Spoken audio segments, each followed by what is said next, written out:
Alrighty, this video is basically designed for people looking for openings videos. I get asked a lot, what opening should I learn? You know, I ask by people who are really beginners, let's say anywhere from 1,000 to maybe 1,500.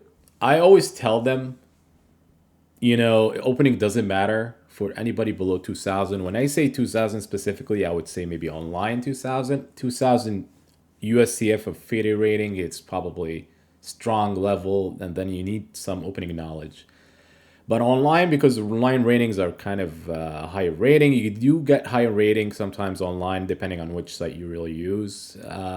Nevertheless, studying opening is really designed for strong players. You could learn openings, but do not make this like a top priority for you that you need to learn opening over tactics. This is designed for lower rated players actually want to play an opening that they don't get in trouble early on. We always tell beginners that they need to study tactics. It doesn't matter if you play best opening in the world, you memorize the opening, you're still gonna lose by tactics. So that being said, my suggestion in this video is actually to play a systematic opening, meaning that you play an opening that it happens to be boring all the time, but you remember the moves, you don't get in trouble, you don't have to spend any kind of time on it to study it because you're gonna play the same thing over and over again. And make use of your studying time to do tactics. So let's begin. You're playing white. For black, it's gonna be another day and another night for that. But for white, I suggest people play, the London. I know this is a boring suggestion. People doesn't like it, but for beginners, you have to play boring chess. If at the very beginning when you're trying to improve, you take some steps that you basically want to play. Reserve your studying time for tactics. So if your opponent plays knight f6, you could play knight f3. There's actually some move order here differences. You could play bishop f4 right now. I suggest people play it like, knight f3, bishop f4. So let's say if your opponent plays d5, knight f3, knight f6, bishop f4, e6, and then you could play this kind of setup. Knight here, castles, bishop here, and then you could castle. This is a setup that you probably want to do every single game. By the way, if you want to go more moves, you could play c3, and then the idea is possibly you could play knight e5 later on. But this kind of structure is what you need to do every single game for white. It's boring because it's the same thing. It makes you predictable, of course, but we're not playing the World Championship here that you would need some kind of opening preparation, and this is designed only for beginners. Believe it or not, London opening is actually an advanced opening, so it's not like it's not that it's playable. I know GMs that played this opening for a long time, effectively every single time. So it's a legitimate opening that you could also play in the highest level. But for beginners, I would suggest you play this all the time. So if your opponent plays knight f6, you can still play knight f3. If he plays this, he's still just playing the same thing. It's the same setup, same structure. Your opponent could play d6 to try to confuse you, but you could play the same thing over and over again. Anything like that, and then you could castle. And then the idea, you could play c3 and then rook c1 if you want. But this is a structure that you have to be doing every single time. I could also suggest different openings for white. There's also Nimzo Larsen that you could play. I would say London is probably better because you're really playing toward the center. We always tell beginners that you always need to play toward the center, meaning that you need to get a good feeling of what center means. You don't want to play opening that you don't want to play, let's say, 1b4. You could technically play 1b4 every single game, and that's would be a totally different opening. But that's a little bit of disadvantage because mainly because that actually plays in the wing side of the board and you're not really playing toward the center. The better you become, then playing toward the center really becomes something that you need to learn over the years. So when you play the London, you already have a good feeling to play toward the center. You could play my opening that I created. I would still think You could play my opening, the maneuver opening. If you don't know which opening it is, you could check my other videos. This is an opening that I created. It goes like d5, but I also play towards the center. I would say for beginners, they may play this for fun. They don't necessarily play this towards their classical chess, even though they could try it. I mean, I don't think it's a bad idea because you could always force 93. You could play, you start as a sodium, but it's actually the maneuver opening. I have the link below. You could check the video for the video specifically designed for this opening that I created not long ago. Nims with Larson is also another opening that you could do. Knight f3, and then you could play like b3, e6, bishop b2. I still feel this still not a good opening for beginners because you might be, and then d5 e3, but still not, you're not playing towards the center.